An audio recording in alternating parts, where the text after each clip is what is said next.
Abra sua Bíblia lá na carta de Paulo a Tito. Um livro bem pequeno, fica-se depois de 2 Timóteo, antes de Filemon. Bem pequeno, 3 capítulos apenas, mas eu quero compartilhar com os irmãos algo que veio ao meu coração durante esses últimos dias, e começarmos a estudar algumas dessas cartas de Paulo, e senti o desejo no meu coração de iniciarmos pela carta de Paulo a Tito. Como eu disse aos irmãos no início, na introdução do nosso culto, quando começamos as leituras bíblicas, Tito é considerada uma das 3 cartas pastorais de Paulo, ainda que existam pensamentos contrários a isso, visto que nem Timóteo nem Tito eram pastores, mas tipo responsáveis pela condução das igrejas, tanto em Éfeso quanto em Creta, a igreja a quem Paulo pastoreou e deixou sob a responsabilidade de Tito. Então, Tito, no capítulo 1, nós vamos ler apenas os 4 primeiros versos. E o meu desejo, a minha oração é que possamos extrair desses versículos ensinamentos preciosos para nossas vidas, para a nossa caminhada, para o nosso testemunho, para a nossa edificação, mas, acima de tudo, como referencial para a vida de outros que estão à nossa volta. Tito, capítulo 1, versos 1 a 4. Diz assim a palavra do Senhor: Paulo, servo de Deus e apóstolo de Jesus Cristo, para levar os eleitos de Deus à fé e ao conhecimento da verdade, que conduz à piedade. Fé e conhecimento, que se fundamentam na esperança da vida eterna, a qual Deus, que não mente, prometeu antes dos tempos eternos. No devido tempo, ele trouxe à luz a sua palavra, por meio da pregação a mim confiada, por ordem de Deus, nosso Salvador, a Tito, meu verdadeiro filho, em nossa fé comum. Graça e paz da parte de Deus e de Cristo Jesus, nosso Salvador.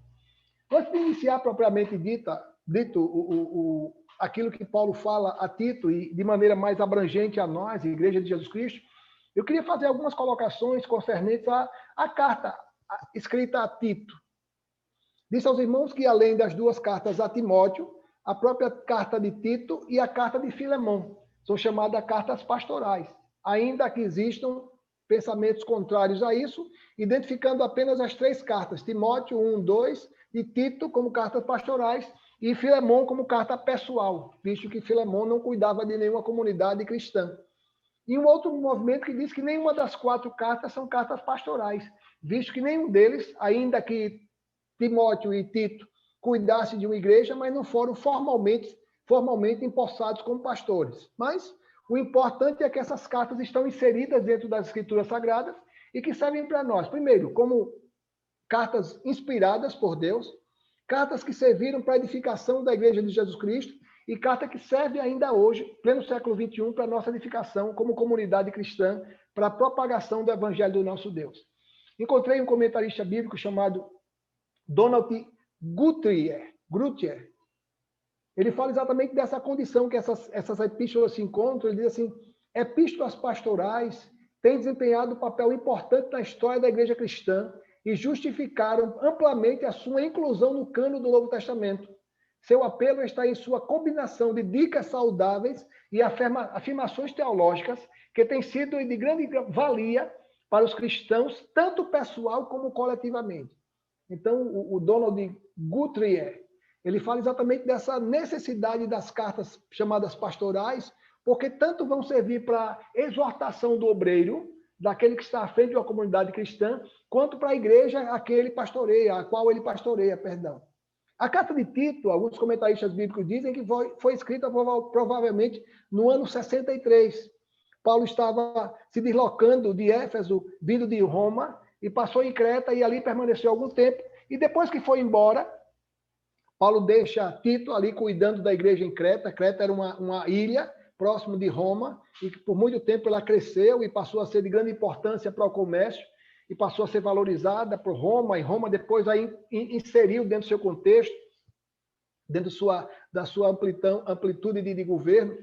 E é interessante como ela passou a ser um referencial nas igrejas cristãs primitivas. Alguns dizem até que Paulo, depois que passou por Creta, deixou Tito e a partir dali ele foi preso em Roma.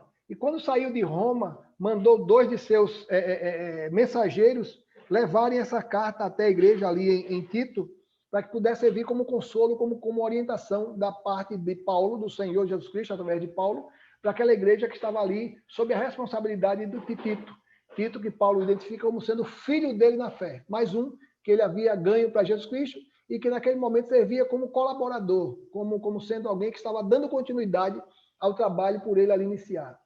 Encontro uma citação do pastor Martin Luther King quanto a essa carta, a importância dessa carta para a igreja primitiva e por que não dizer para nós hoje, pleno século XXI.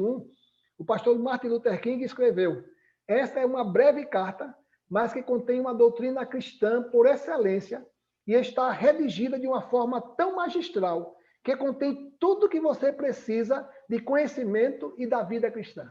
Então, tão pequeno, apenas 3 capítulos, mas o pastor Martin Luther King identificou como sendo uma carta completa, que serve tanto para exortação, como crescimento, conhecimento de uma vida plena em Cristo. Então, bom entender que não precisa de muita coisa para que a gente possa conhecer de Jesus.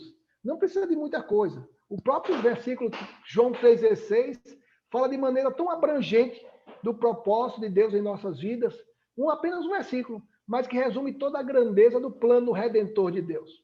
Apenas um versículo, mas que resume todo o plano teológico de Deus para a humanidade. Quando ele diz, porque Deus amou o mundo, ou seja, abrange de maneira tão completa, tão ampla, a missão que Jesus cumpriu quando ele morreu, vindo como filho unigênito de Deus, para que todo aquele que nele crê não pereça, mas tenha a vida eterna. Então, destaquei pelo menos 3 verdades dentro desse contexto, ou desses primeiros 4 versos que lemos no início. Primeira coisa é que Paulo se identifica mostrando a nós, cristãos, deveres e direitos. 2 condições necessárias a todo cristão. Sabe, irmãos, eu muitas vezes fico muito preocupado quando muitos cristãos começam a se identificar como tendo direitos e se identificam apenas com direitos. Não porque meu Deus é dono do ouro e da prata. Não porque eu vou herdar o céu. Não porque eu sou filho de Deus. Não porque os filhos começam a se encher de direitos e esquece de deveres. Dos meus poemas, eu tive a oportunidade de ler do livro do Max Lucado, O Caminho da Felicidade, e a partir dessa leitura foi que abriu em minha mente a importância da pessoa de Jesus Cristo, quando Max Lucado disse que Jesus Cristo foi o verbo encarnado, cheio de graça e de verdade. Esses 2 aspectos da personalidade de Jesus falam muito ao meu coração e resumem toda a grandeza do Filho de Deus. Ele não era só graça, alguém que acolhia, alguém que recebia, alguém que abraçava, alguém que inseria dentro do contexto de filho. Mas Jesus trazia no seu bolso também a verdade, que confronta, que faz com que aquela pessoa seja lapidada, moldada pela verdade. A graça nos acolhe, mas a verdade nos confronta. E esse somatório desses 2 atributos de Jesus fazem o Evangelho. O Evangelho não é só graça. Seria muito bom que o Evangelho fosse graça, porque muitos seriam aceitos sem precisar abrir mão de nada. De valores, de crenças, de práticas, de doutrinas, seriam aceitos sem nenhuma mudança de vida. Do jeito que estavam, poderiam ser inseridos dentro da comunidade cristã. Mas Jesus também traz consigo, no bojo, a verdade. A verdade que é um padrão, que é uma régua, na qual não existe negociata, não existe flexibilidade, não existe achismo. Eu acho, de acordo com a minha vontade, eu penso assim. Não, a verdade é absoluta e inegociável. É tão bom entender que Jesus resumia esses 2 padrões, ou esses 2 atributos dentro da sua personalidade. Se um acolhia, o outro confrontava. Alguns dias atrás eu estava ouvindo de um pastor de uma de nossas congregações, dizendo que próximo a ele abriu uma igreja de uma outra comunidade evangélica ou religiosa, e tinha como tema aquela comunidade evangélica, não era batista, mas pouco importa. O que importa é exatamente a maneira como essa igreja se identificava, apresentando o evangelho como sendo algo leve. Amor, leveza e bondade, alguma coisa assim. Como se o evangelho fosse apenas essas 3 coisas. Não. O evangelho é confronto. É ser lapidado, é ser moldado, é ser confrontado com aquilo que eu não quero. Quando Jesus diz lá em Lucas, no capítulo 9, se você quiser me seguir, tome cada dia a sua cruz, negue-se a si mesmo primeiro, tome cada dia a sua cruz e siga-me. Então, o evangelho é abandonar com a sua personalidade, a sua vontade, eu acho, eu quero, eu penso. Tudo isso é abandonado em função de um ideal, em função de um objetivo, em função de uma doutrina maior que é a pessoa do Jesus Cristo. O próprio Cristo não fez a sua vontade. O lado humano de Jesus falava tão alto quando ele, por algumas vezes, foi tentado a voltar as costas ou negar a missão que lhe foi confiada. No Getsemane, Jesus foi tentado a abrir mão da sua missão e abandonar a missão e voltar as costas para a missão, fugir da cruz. Mas imediatamente ele retruca e diz, não seja feita a tua vontade, mas a minha vontade. Seria um evangelho irresponsável, um evangelho só da graça. Então, Paulo apresenta pelo menos duas vertentes nesse evangelho, quando ele se apresenta. Primeiro, ele se apresenta como servo, e depois como apóstolo. E é interessante que eu estava lendo alguns comentaristas bíblicos dizendo que a palavra servo, doulos deus, no grego, fala exatamente de dois contextos. O servo no sentido de se subjugar, se humilhar, se submeter às mais diversas e humilhantes condições. O servo que não tem vontade, o servo que não tem escolha, o servo que a única escolha desse servo é fazer a vontade do Pai. Um servo que não pode dizer não, Senhor. Um servo que tem apenas dizer sim, Senhor. Porque senão ele não seria servo, seria o Senhor. Porque quem manda é o Senhor e quem obedece é o servo.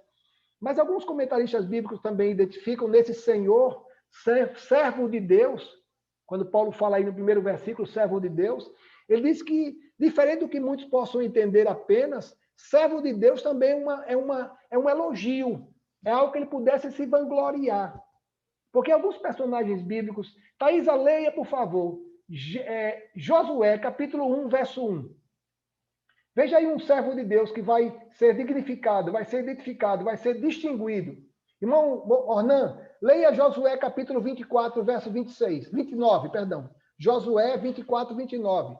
Nick, abra em Jeremias 7, 25. Josué 1, 2, Josué 24, 29 e Jeremias 7, 25. Veja os mais diversos servos do Senhor que são distinguidos, que são elogiados. Então, diferente do que possa imaginar apenas, servo tem um lado pejorativo, sim, de alguém que obedece, de alguém que se submete, alguém que se dispõe a obedecer, alguém que abre mão da sua vontade, alguém que submete à vontade suprema do Senhor, do Senhor com S maiúsculo, doulos, o servo de doulos, ou doulos del, o Deus, o servo de Deus. Então, no aspecto pejorativo, o servo não tem obediência. Mas o servo também podia servir como algo que podia distingui-lo. Servo de Deus traz no seu bojo um elogio. O que é que diz? Primeiro Josué 1, 2. Thaisa, por favor, leia. Meu servo Moisés está morto. Chegou Pronto. a hora de você conduzir todo este povo, os israelitas, para atravessar o rio Jordão e entrar na terra que eu lhes dou. Então, nesse momento de transição da liderança do povo de Israel, Deus trata Moisés como meu servo, servo de Deus, distinguido. Aí depois ele diz, assim como eu fui com Moisés, conduzi durante 40 anos esse povo, também vou ser com você. Então, ao invés de ser algo pejorativo, Deus estava distinguindo Moisés dos demais. O meu servo, o servo de Deus, algo como sendo algo meritório, algo como sendo algo que dignificasse o nome daquele que estava sendo citado. Mas também Josué, no final da sua vida, Josué capítulo 24, verso 29, leia aí, Ornan, por favor. Depois dessas coisas, sucedeu que Josué, filho de Num, servo do Senhor, faleceu com a idade de 110 anos. Ou seja, a mesma atribuição, a mesma virtude, ou o mesmo elogio que foi dado a Moisés, também foi dado a Josué. A maneira como foi dignificado, como foi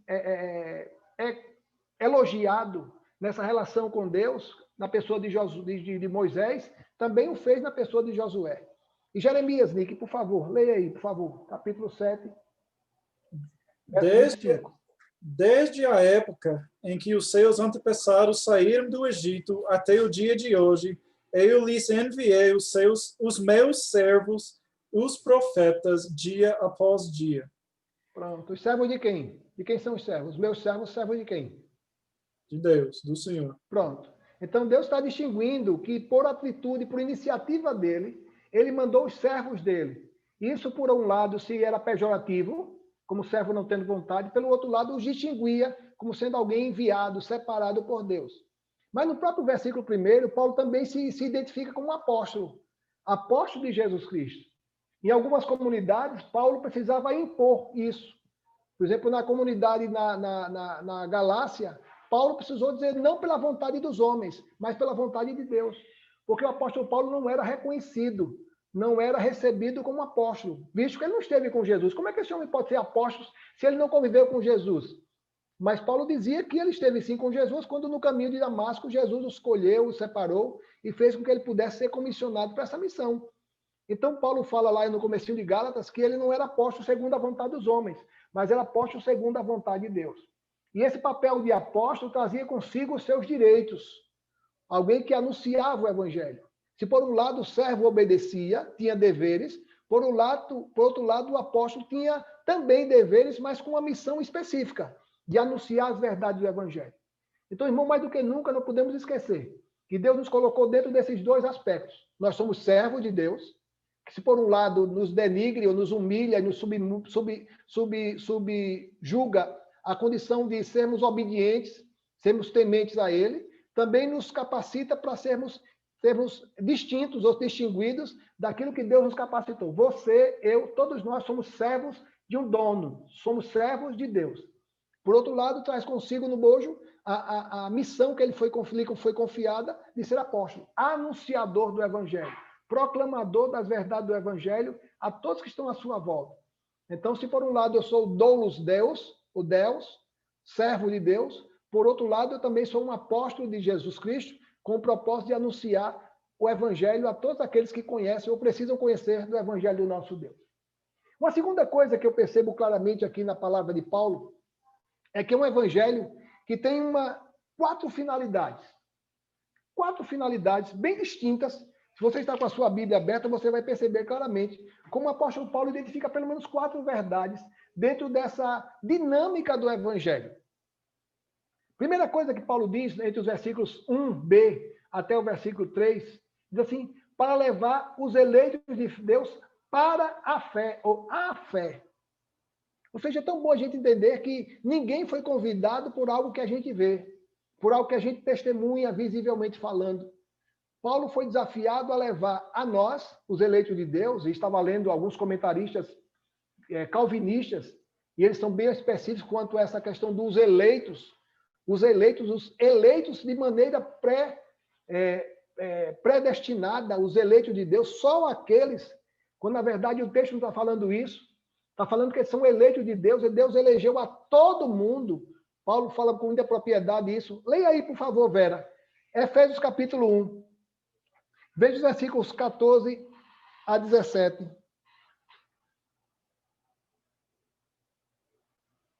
Desculpe, 14 não, 10 a 14. Efésios 1, de 10 a... Está desligado o seu microfone. De 9 a 14. Efésios 1, de 9 a 14. Efésios 1, de 9 a 14? Isso. Agora Deus nos revelou sua vontade secreta a respeito de Cristo.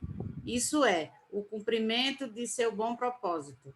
E o plano é este: no devido tempo, ele reunirá sob a autoridade de Cristo tudo que existe no céu e na terra. Além disso, em Cristo nós nos tornamos herdeiros de Deus, pois ele nos predestinou conforme seu plano e faz que tudo ocorra de acordo com a sua vontade. O propósito de Deus era que nós, os primeiros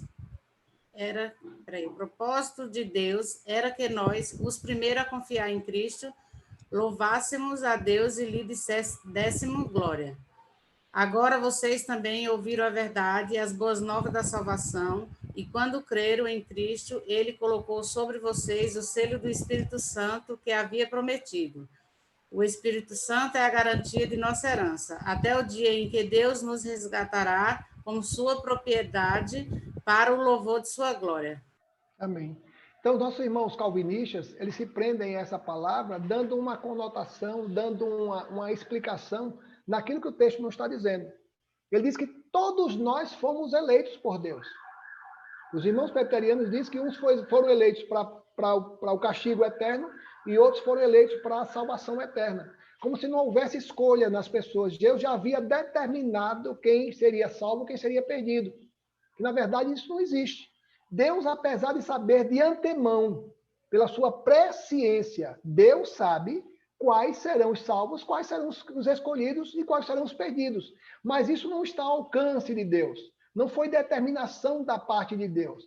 Os nossos irmãos presbiterianos, na verdade, os calvinistas, defendem que Deus é soberano e ele determinou os quais seriam salvos e os quais seriam perdidos. Mas Paulo disse que aqueles que de antemão elegeu, ou seja, ele sabia de antemão quem nós éramos e tudo aquilo que nós iríamos ser. Então, não é determinação, não é ação de Deus, mas reação, escolha da nossa parte, por Deus já saber de antemão aqueles que serão salvos e aqueles que serão perdidos. Isso não está ao alcance de Deus, ainda que ele saiba, senão não teríamos escolha. Se eu pudesse descobrir de antemão que eu estaria perdido, eu vou fazer o quê aqui? O que é que eu estou fazendo aqui? Se eu sei de antemão que eu estou perdido, que não existe salvação para mim, que Deus já determinou que eu sou predestinado à perdição, o que é que eu estou fazendo aqui? Perdendo o meu tempo com os irmãos. Se não adianta eu cavar, que eu nunca vou ser salvo, que já está determinado por Deus, isso é algo que não nos incentiva, não nos estimula. Os irmãos terem uma ideia, os nossos irmãos presbiterianos, por muito tempo, isso digo muito tempo atrás, não tinham comissões de evangelismo. Porque não adianta falar do amor de Jesus para o Nick, se um dia alguém vai falar do amor de Jesus para o Nick, ele vai ser salvo. Por que eu vou falar do amor de Jesus para o Nick se pode ser um ladrão na cruz que vai ser salvo no último respiro da sua vida? Então não adianta gastar meu tempo evangelizando alguém que ou eu vou perder meu tempo, que aquela pessoa já está pré-determinado que ele vai ser perdido, ou vou estar antecipando alguma coisa que aquela pessoa já vai estar salva por mim ou por alguém. Na verdade, cabe a nós anunciar a todo mundo, porque a eleição Deus fez, estendeu a todos. Não nos cabe distinguir um dos outros. Então, aí que está o cerne, aí que está a essência da predestinação do calvinismo e da eleição do arminianismo. Entender que Deus elegeu a todos, apesar de antemão ele saber quais serão os salvos e quais serão os perdidos, mas que não é algo que está ao alcance de Deus determinar, mas pela livre escolha, o livre-arbítrio do homem. Então, vi alguns dizendo, ou adaptando, ajustando esse texto, dizendo assim, que Paulo estava falando aqueles que Deus havia escolhido para serem salvos. Não. Paulo estava dizendo que ele foi escolhido para anunciar a todo mundo, aos eleitos de Deus.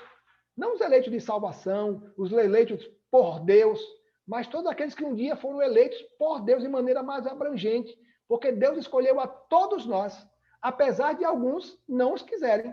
Olha, Deus está oferecendo, não quero. Olha, Deus, não quero, pronto. Você foi eleito, mas não quis tomar posse daquilo para o qual Deus o elegeu, o escolheu.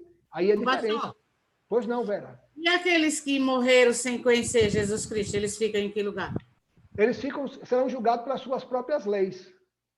Muitos índios que nunca ouviram falar de Jesus, como é que eles vão ser julgados? Se nunca foi falado de Jesus para eles. Eles serão julgados pelas suas próprias leis. A lei do certo e do errado. Deus não pode condenar ninguém pelo castigo por não ter conhecido sobre Jesus. Deus não é um Deus injusto. Então, eles serão julgados pelas suas próprias leis. A lei do certo e do errado. Então, Deus não pode acusar nem condenar alguém por nunca ter ouvido falar de Jesus. Tem gente no mundo que nunca ouviu falar de Jesus. Tem um árabe, tem um árabe, um asiático, que provavelmente nunca ouviu falar de Jesus. Alguém que mora na China, num distrito da China isolado, nunca ouviu falar de Jesus. Falou de Buda, ouviu falar de muitos e muitos profetas, segundo os homens, mas nunca ouviu falar de Jesus. Como é que esses homens vão ser julgados por Deus se nunca chegou um missionário para apresentar o evangelho a essas pessoas? Deus não é um Deus injusto que será um Deus que vai condenar as pessoas por aquilo que elas nunca ouviram falar a respeito do evangelho. Ok? Depois eu posso identificar de maneira pontuada naquilo que a Bíblia fala a respeito dessa passagem. Não estava preparado para isso agora, mas eu assumo um compromisso com você no próximo encontro, eu identificar qual é. Diga, Ornan. o modo da revelação de Deus, né? Sim. Porque Deus se revela a Abraão, mas lá no Gênesis aparece um cidadão chamado Melquisedeque, do nada, Uhum. em que você Sacerdote, percebe né? que de alguma forma Deus se revelou a ele. E ele adora ao Senhor Deus também. Então, embora a fé tenha sido revelada a Abraão, você vê que Deus também tem seu modo de trabalhar, de um modo que a gente desconhece, com os outros. Como foi o caso com Melquisedeque, de quem não se sabe quase nada. E, na verdade, também esses povos têm as suas divindades. Tem o seu Deus, Deus Sol, Deus Lua. De alguma maneira, estão reverenciando o Criador. Não de maneira pontuada, de maneira sábia, de maneira coerente. Mas eles estão identificando que existe uma força maior, que existe um ser supremo que fez com que ele pudesse existir. Então, não podemos dizer que essas pessoas vão ser julgadas por conhecer Jesus, por confessar Jesus como seu Salvador, se elas nunca, como diz o Ornan, o Melquisedeque nunca ter sido citado, e é interessante que o próprio Abraão deu o dízimo daquilo que o Senhor o abençoou. O sacerdote Melquisedeque, que não se ouve falar mais em um momento na Bíblia, a não ser em Gênesis, lá em Hebreus, também se fala sobre Melquisedeque, esse sacerdote Melquisedeque. Não se sabe a origem, não se sabe de que linhagem esse homem era, mas está ali. E Abraão deu o dízimo ao Senhor por tudo aquilo que o Senhor o havia abençoado. Então, o primeiro desses aspectos que Paulo destaca, no versículos 1 a 3, é a nossa fé. É onde baseamos as nossas crenças. Ninguém aqui nunca conheceu Jesus. Ninguém nunca experimentou de maneira visível a existência de Jesus. Ninguém aqui nunca experimentou de maneira corpórea a pessoa de Jesus. Nick, Ember, por favor, abra a sua Bíblia em João capítulo 20. João capítulo 20. Veja os versículos 29 a 30. E até o 31 também. João 20, 29 e 30.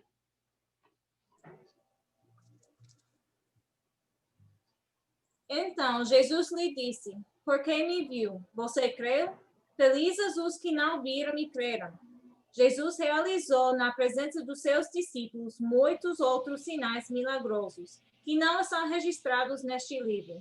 Mas estes foram escritos para que vocês creiam que Jesus é o Cristo, o Filho de Deus, e crendo tenham vida em seu nome. Qual é o segredo de poder crer sem ver? Qual é a palavrinha que a gente identifica crer sem ver? Fé. Fé. Jesus está dizendo, porque você viu, Tomé, você creu. Você só acreditou porque você viu. Mas bem-aventurado ou feliz aqueles que não me viram, nós, e creram. Ou seja, é a fé que é o alicerce da nossa pregação. Ninguém nunca viu Jesus, mas temos visto a cada dia a manifestação do seu amor sendo estendido às nossas vidas. Então, Paulo está dizendo que uma dessas bases, desse alicerce do Evangelho, é a nossa fé. Aquilo que vai fundamentar a nossa pregação. A nossa fé em Deus vai ser o nosso alicerce, vai ser a nossa base para que possamos anunciar como se eu tivesse visto visivelmente, de maneira corpórea, a pessoa de Jesus Cristo. Nós vimos pela fé, nós temos visto pela fé, pela maneira como ele se revela a nós. Das outras três bases que Paulo destaca é o pleno conhecimento da verdade.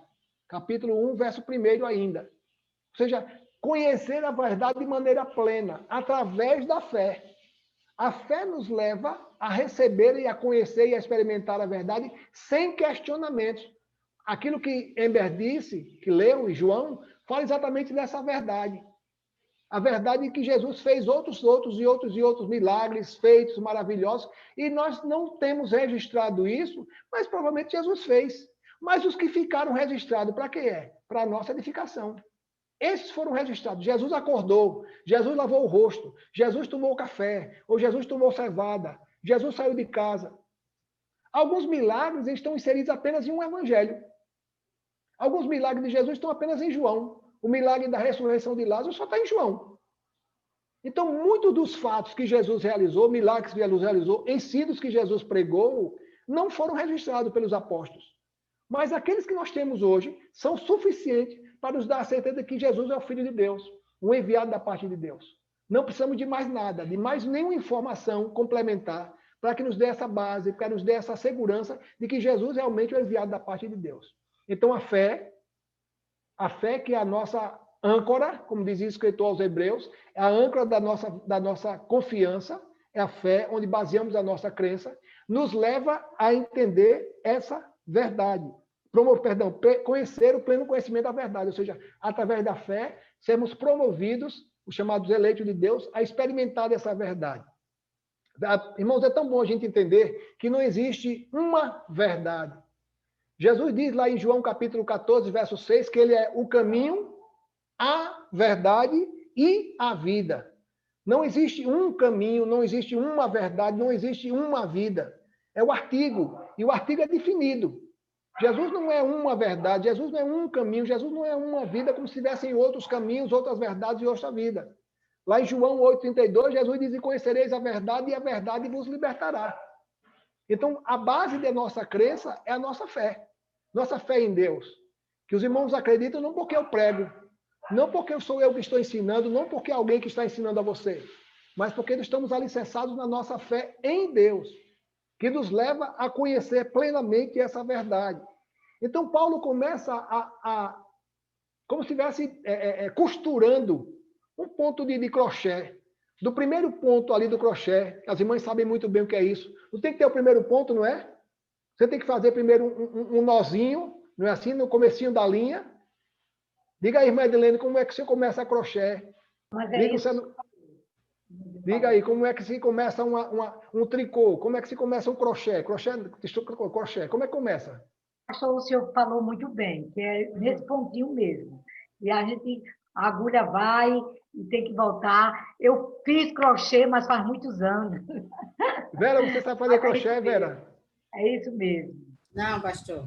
Não. Aprendi não, mas é do jeito que você está falando mesmo, para iniciar. Faz primeiro um nozinho, e aquele nozinho, a partir daquele nozinho, você vai puxando a linha, enfiando, puxando, uma agulha com uma parte assim que puxa a linha. Ou seja, a fé é o ponto inicial da nossa pregação.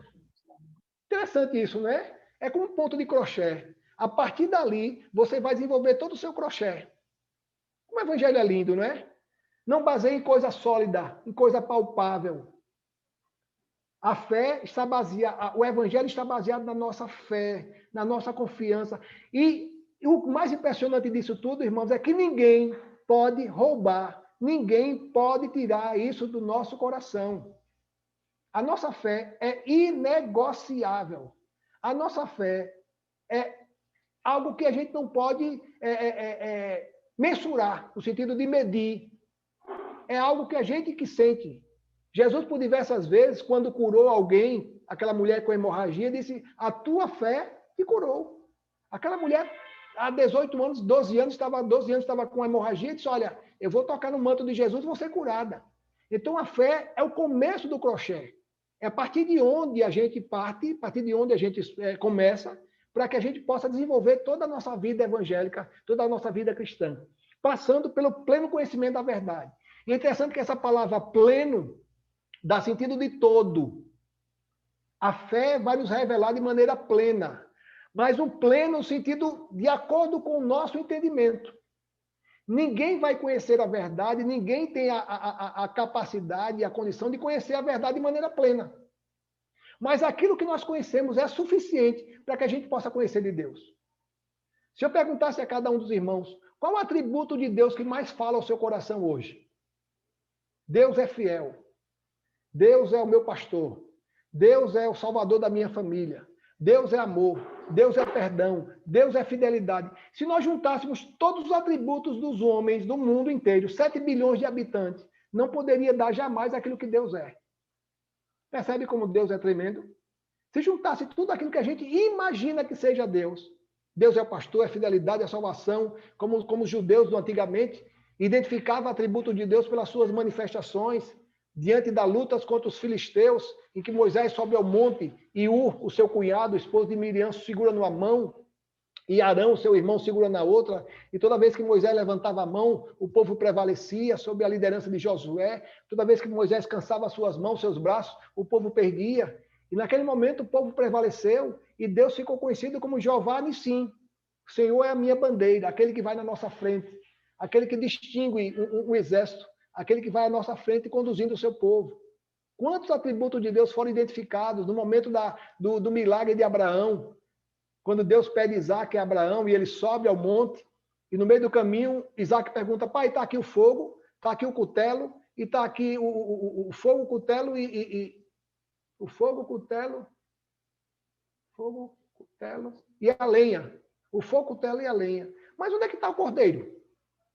E Abraão, sem ter o que dizer, a Isaac diz, Jeová Jirê, Deus proverá.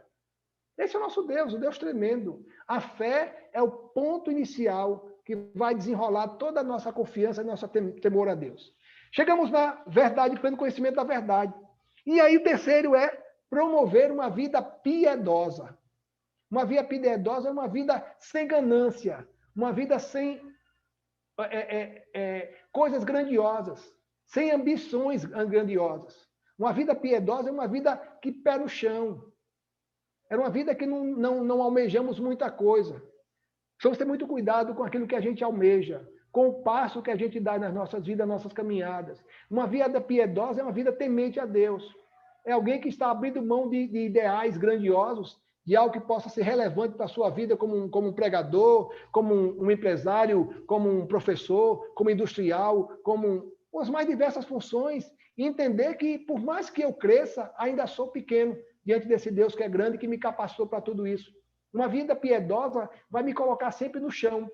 Entender que eu sou limitado, pequeno, falho. Porque o maior defeito do homem não é quando ele está em situação difícil, mas quando ele prospera. Ele começa a imaginar que ele é o próprio Deus. E ele começa a imaginar que ele pode abrir mão de Deus, que Deus é dispensável, que eu já sei exatamente como vou caminhar. Então a fé levou aquele homem a um pleno conhecimento de Deus, vivendo uma vida no temor a Deus. É lindo como Paulo começa a destacar para Tito essa sequência natural das coisas. A fé, conhecendo aquele que eu vou viver, a partir de quem eu vou viver, temendo a quem, vai me levar uma vida de piedade, mas apontando para um futuro glorioso. Os quatro alicerces do Evangelho. A fé, conhecer a verdade, quando Jesus diz, João 8,32, conhecereis a verdade vos libertará. Vivendo uma vida sem ganância, sem pretensões desumanas, sem pisar no seu irmão, sem ambicionar coisas grandiosas, vivendo o dia a dia. E é interessante, irmãos, que essa palavra de Paulo servia como uma maneira tão de rechaçar o gnosticismo. Que o gnose, conhecimento, isso destacava o homem. Quanto mais o homem conhecia das coisas do reino, conhecia do evangelho, mas o homem era um homem abençoado. O gnosticismo distinguia as pessoas das pessoas. Quanto mais você conhecia, mais você era uma pessoa que era abençoada por Deus, ou uma pessoa que se distinguia dos demais mortais. E aí Paulo diz, olha, pelo contrário, você não vai conhecer para se encher, se inflar. Não, vai conhecer para viver.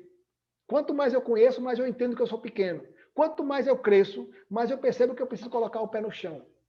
E aí, por último, Paulo diz, olha, para quê? Lá para um futuro glorioso, quando ele diz assim, promover a esperança da vida eterna. Esses valores, eles começam a se repetir dentro do versículo 3. Os irmãos vão perceber que dentro do versículo 3, Paulo começa a pintar, de maneira tão singular, essa continuidade desses valores.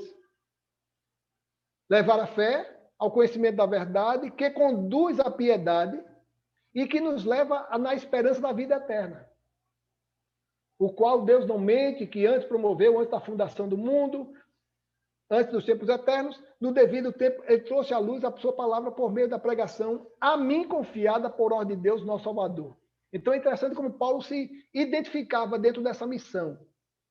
E o primeiro aspecto que eu queria destacar, dentro dessas abordagens que faremos sobre a carta de Paulo a Tito, é me identificar, me reconhecer, me ver naquilo que é o plano e projeto de Deus para a humanidade. Tenho dito isso a alguns irmãos, e quero dizer aos irmãos também, que o lugar onde você está, o lugar onde Deus inseriu a sua vida, na sua casa, junto aos seus vizinhos, junto às pessoas com as quais você convive, sejam eles seus clientes para comprar um produto, sejam eles seus fornecedores, o padeiro, o leiteiro, o rapaz da padaria, o rapaz do supermercado, sejam eles seus alunos, sejam eles seus mestres, essas pessoas são ou devem ser o nosso público-alvo.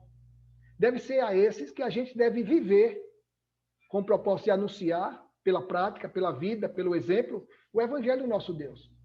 Interessante como o apóstolo Paulo se sentia responsável pela comunidade ali em Creta e, através dele, o evangelho seria anunciado. Porque Paulo diz lá em 2 Coríntios, capítulo 1, quando ele diz que ele plantou, Apolo regou, mas quem deu o crescimento foi Deus, entender como sendo necessário a participação dele. E eu preciso distinguir, irmãos, entender que eu preciso me reconhecer, me ver dentro da missão que nos foi confiada. Deus se escolheu a você e a mim para cumprir a missão que outro não pode realizar. A mãe do Vinícius só tem uma, chama-se Vera Santos. A mãe do Carter, do Oliver, da Anne, só se chamam dois, Amber e Nick. Os pais do Erivaldo, da Thaisa, da Cris, só são dois, Erivaldo e Edilene. Ou seja, entender o pai como é o nome da sua filhinha, Ornan? Lara. Lara, pronto. Não esqueço mais não. O pai da Lara só tem um. Então foi a essas pessoas, os pais das minhas filhas, da Thaís, da Leilane, o esposo da Regiane, só tem um. Então entender que Deus não se enganou quando escolheu essas pessoas para estarem ao seu lado e ao meu lado. Nós batistas entendemos, chamado apostolicidade de cada cristão, ou seja, todos nós somos apóstolos dentro dos nossos lares, que foi a nós que Deus escolheu para anunciar essas verdades aos nossos filhos, aos nossos cônjuges, aos nossos vizinhos. É tão bom, irmãos, entender que dentro do contexto familiar não existe um pastor formalmente consagrado. Deus separou os pastores e as pastoras, os missionários e as missionárias, com o propósito de viver esse evangelho e com o propósito de anunciar através da vida esse exemplo. É tão importante o papel que a gente precisa desempenhar como cristãos para que o mundo possa ver em nossas vidas referenciais eternos. Muitas vezes está sendo citada por um filho, por um cônjuge, por um vizinho. Olha, tem uma vizinha minha que é crente. Foi tão bom domingo passado, quando estávamos no culto, e aquele senhor Erivaldo e a esposa disse, olha, nós somos vizinhos do Nick. O Nick mora numa extremidade da rua, nós moramos na outra. Ou seja, ali eles são distinguidos. Qualquer coisa que o Nick e a Amber fizer, vão ser distinguidos como cristãos. Queira Deus que sejam sempre coisas boas, que vão ser distinguidos de maneira satisfatória para o Evangelho. Mas isso traz para nós uma responsabilidade muito grande, irmãos. Me faz lembrar a história. Vou finalizar com essa história. Um homem que era dirigente da escola bíblica dominical. No meu tempo tinha esse. Não sei se o Ornan lembra disso, mas antigamente nós iniciávamos a EBD no santuário, cantando, fazendo uma abertura, depois voltava, ia para as classes, fazia as classes, depois voltava para o santuário e ali tinha um relatório em que dizia quantos presentes, lembra disso, Ornan? Quantos visitantes, quantos estudaram... Sim. Olha aí. Na época, algumas salas ficavam no próprio templo, as crianças iam mais para fora. Depois o superintendente voltava, trazendo um resumo de todas as classes, quantos presentes, quantas bíblias, quantos estudaram a lição, quantos visitantes. Era assim? E aí, a oferta, exatamente. Se tinha oferta, se podia consagrar. Ou seja, aí depois vinha o culto. Diz uma história que esse homem, um pai de família, era superintendente da escola dominical e tinha responsabilidade de abrir os trabalhos. E todo domingo era a mesma coisa. Era um Deus nos acuda na casa daquele homem. Brigava com a esposa. Eu vou deixar vocês. Brigava com os filhos, porque aquele homem se apressava em sair de casa, mas a esposa e os filhos demoravam em sair de casa. A esposa saía de casa penteando os cabelos, os filhos saíam colocando o sapato nos pés, e todo domingo pela manhã era aquele labafero na casa dele. Os irmãos sabem o que é labafero? Nick e Amber? Sabe o que é labafero? Pena que não aparece aqui no rodapé a tradução literal. Aquele barulho muito grande. Labafero é algo fora do normal, algo que fora da normalidade. Aquela gritaria, aquele alvoroço. Não é assim, não é, Vera? Labafero? É. Faz tempo que eu vi isso aí, viu? Foi buscar lá na minha infância isso também, viu? Aí todo domingo pela manhã era aquele Deus nos acuda. O pai saía gritando com a esposa, com os filhos, vou deixar vocês, os filhos saíam penteando o cabelo, colocando sapato, correndo, pegando a Bíblia, botando debaixo do braço, e aquele Deus nos acuda. E quando foi um dia, os vizinhos estavam reunidos, e ele foi convidar os vizinhos para irem à igreja dele. Olha aí, olha o papai dos burros, Labafero. Leia para a gente aí o que significa Labafero. Leia. Tem termo usado quase somente em Alagoas, é isso que eu li? É. Olha aí, tá vendo? Briga, discussão, termo usado quase somente em Alagoas. Aí colocaram um exemplo. O bebum entrou no bar e armou o maior labafério. Tá vendo? Foi buscar longe isso, viu? Lendo. Alagoano da gema aqui, viu? Tá Aí bem, disse que todo... sua vista tá boa, viu? Tá boa mesmo.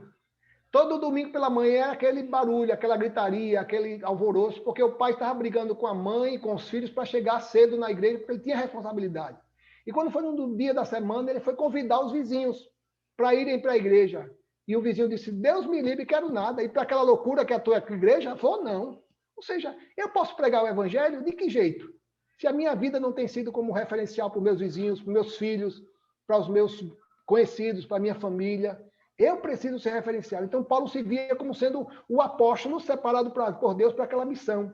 E aí, por fim, ele diz, e a Tito, o meu filho, é a terceira coisa, aquele a quem Deus escolheu para dar continuidade ao trabalho aí desenvolvido da igreja de Creta.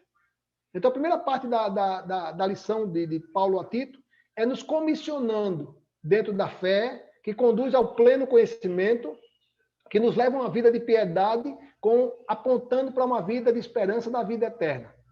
Que essa seja a nossa vida, que esses sejam os nossos referenciais, que esses sejam os nossos valores, dentro de um cristianismo que exige testemunho, que não só o falar convence, mas a vida convence muito mais do que qualquer palavra, qualquer discurso, qualquer pregação, tem um poder de convencimento muito maior. Antes não falar e pregar e viver do que pregar e não viver.